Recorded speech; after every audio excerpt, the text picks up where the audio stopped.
yes, with Kevin in jail and Chloe fooled, those little beasts are finally mine. Not so fast, Mr. Deville. Hey, little guys, little did Mr. Deville know that me, Mr. Fantastic from the Fantastic Four, was just pretending to be Kevin all this time.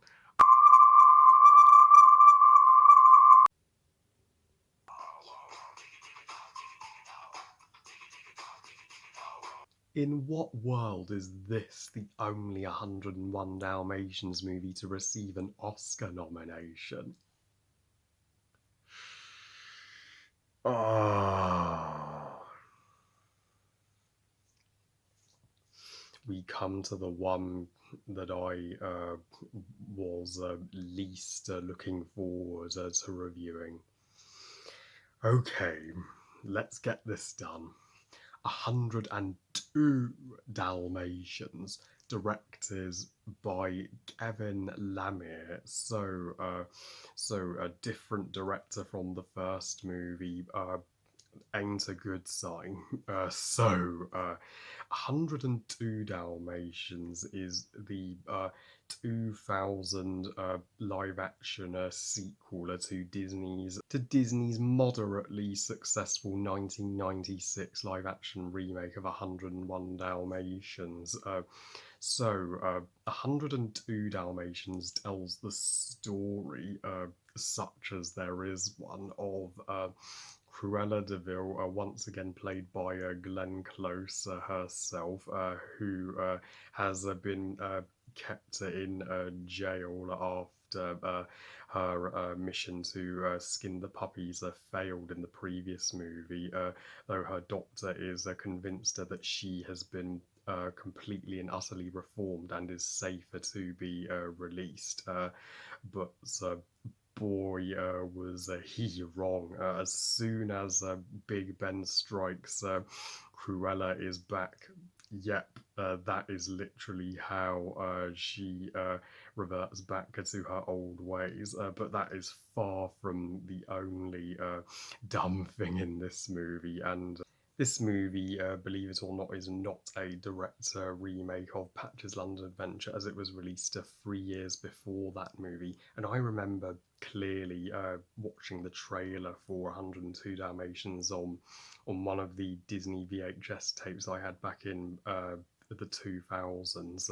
It was either for Dinosaur or The Emperor's New Groove, and I didn't get to see either live action remake of 101 Dalmatians with Glenn Close until years later on TV.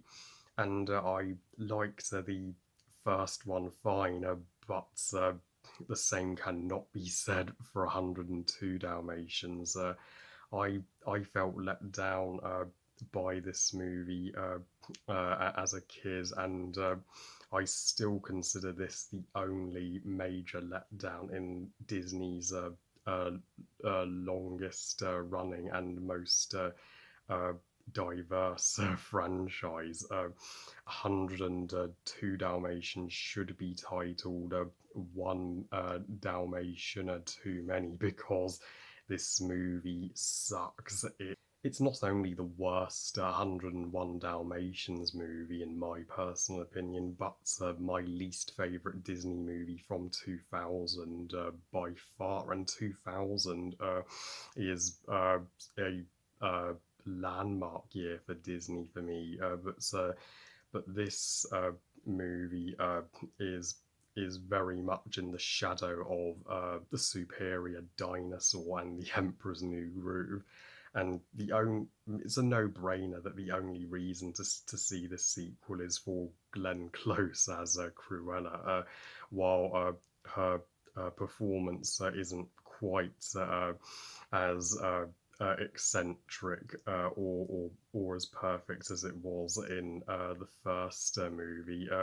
It is at her best when she's playing the kinder and reformed version of Cruella, just to see her, act it friendly around the dogs in the dog shelter, and to see her want to just uh, burn all her furs a is a fresher take on her character and a direction I wish the movie had stuck with. In fact, Cruella could have had a new obsession altogether. Why not make her obsessed with stripes instead of spots? Why not make her want to, zebra clothing without harming any zebras?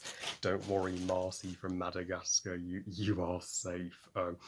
But then the movie just spirals into so much absurdity and awfulness and repetitiveness when Big Ben strikes and then her hair goes crazy again, and then she starts to hallucinate London and all the people in spot form, and she's like, Cruella is back.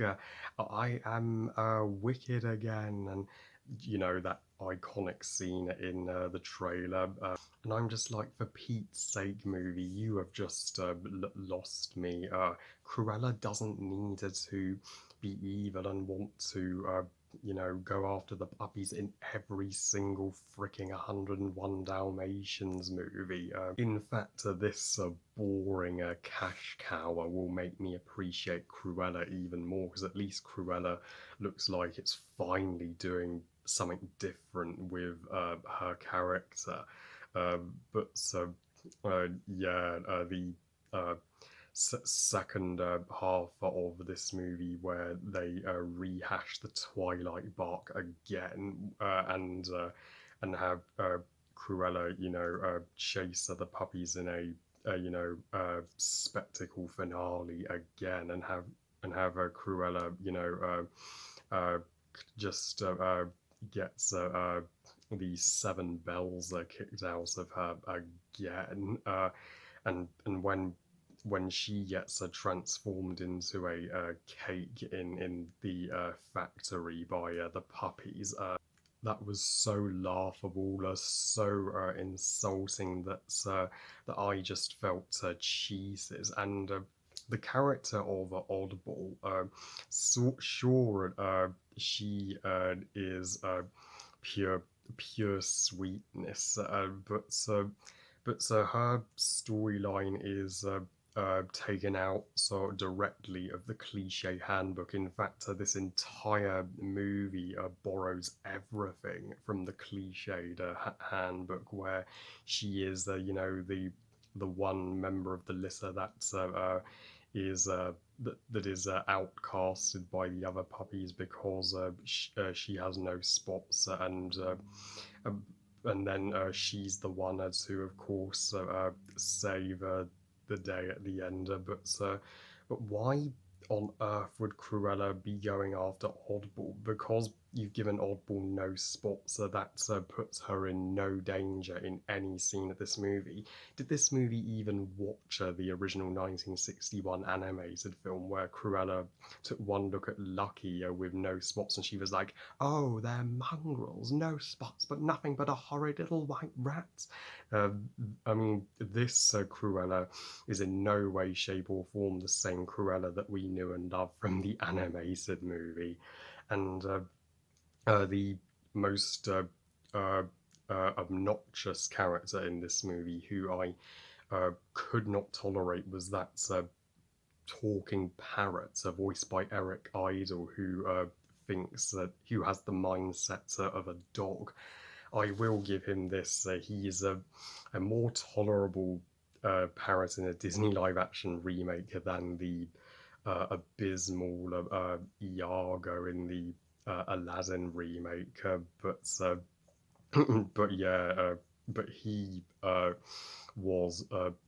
But he had Jar Jar Binks written all over him. And Dipstick, who takes on the role of Perdito and Pongo this time, he is not nearly as badass and not nearly as memorable as his parents. And why Dipstick is the primary Dalmatian in this movie, I have no clue. Why not to have a Lucky, Patcher, or Roly be a parents? You know, the puppies we actually knew, uh, and Chloe and Kevin, and it is cool that Kevin is played by Ian Grufford, who would go on to play Mr. Fantastic in Tim Story's 2005 Fantastic Four, which is still the best Fantastic Four movie. It's as if you know, Mr. Fantastic is defeating Cruella in this movie, but their romance is as forced and as chemistryless as you can get.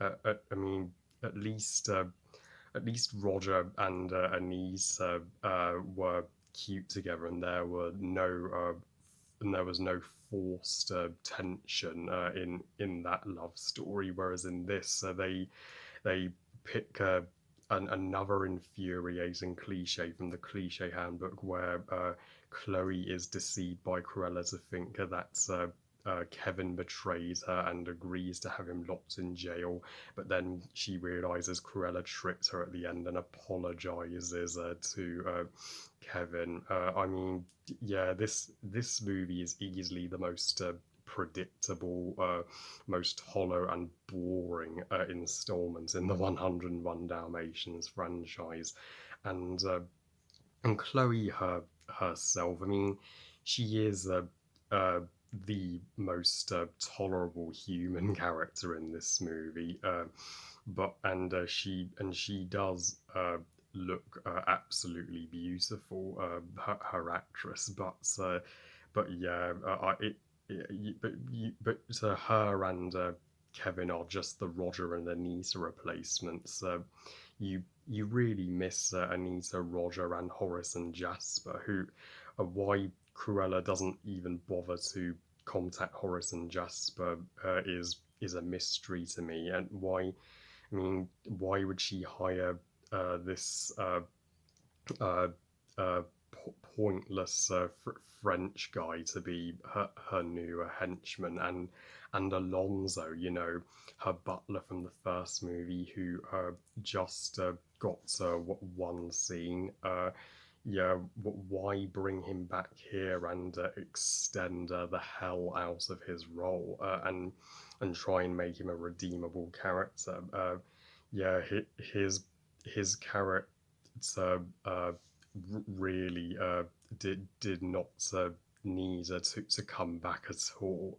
And though though the costumes of this movie do have their flair and glamour, no denying. You can see why it received an Oscar nomination in that department, but that's the only reason it should be nominated for an Oscar. Other than that, it should have gone straight to the Razzies.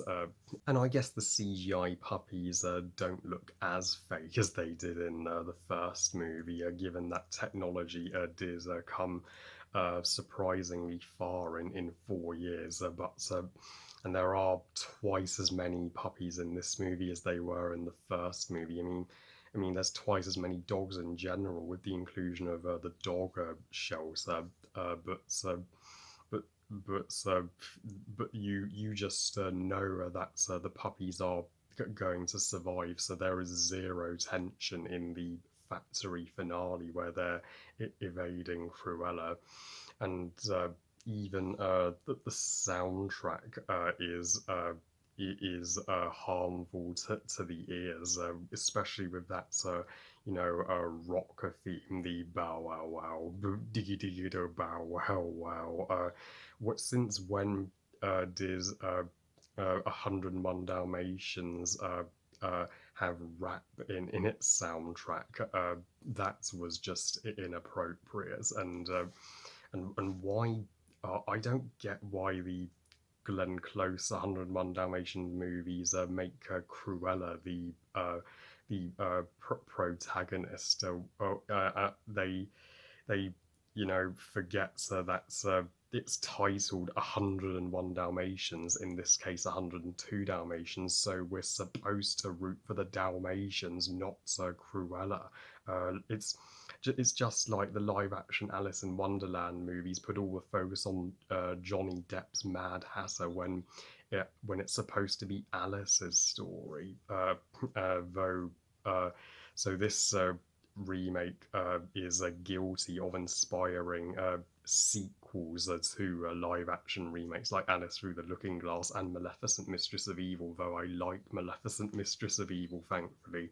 But the fact that they made a sequel to the 1996 live-action remake before a sequel to the animated one is is a decision I completely disagree with.